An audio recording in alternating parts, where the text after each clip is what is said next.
Hivi ndivyo utafanya watu ambao walikuwa hawakuheshimu wakuheshimu. Hivi ushawahi kupitia scenario ambayo unaona watu hawatambui uwepo wako kwenye maisha yao, au watu hawatambui muda wako kwenye maisha yao, yaani watu wanakudharau tu from nowhere? Ni kwa sababu wewe mwenyewe haujatengeneza misingi ya wao kukuheshimu. Namba moja, tumia muda wako mwingi sana kusikiliza kuliko kuongea. Usiwe mropokaji, usiwe muongeaji sana, kwa sababu ukiongea too much utaongea nonsense. Kwa hiyo unapoongea, hata kama wewe ni sangu na ni muongeaji sana, kisha unapoongea ongea vitu ambavyo vinafaa na vitu ambavyo vinafaa kwenye ile company au yale mazingira ya pale, au huyo mtu kinamfaa. Mtu anapoongea au unapofanya conversation, sikiliza, na unapojibu hakikisha una pause, unajua kitu ambacho amekiongea then unajibu. Namba mbili, wewe mwenyewe jiheshimu. Tengeneza aura ya mtu kukuheshimu. Kwa nini mtu akuheshimu wakati wewe mwenyewe jiheshimu? Tengeneza internal aura, tengeneza external aura ya kumfanya mtu akuheshimu. Mwenyewe unapojisaliti kwa kutokujiheshimu, kuheshimu muda wako unapokuwa mwenyewe,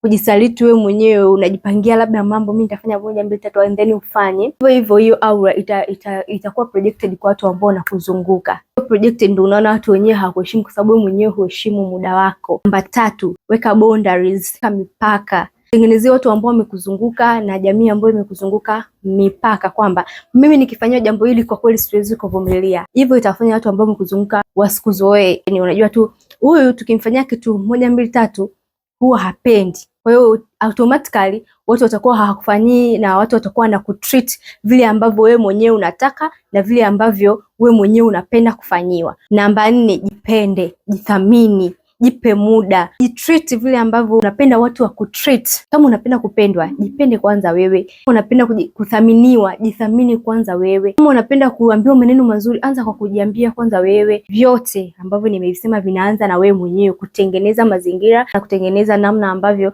watu wengine watakuthamini na watu watajali muda wako.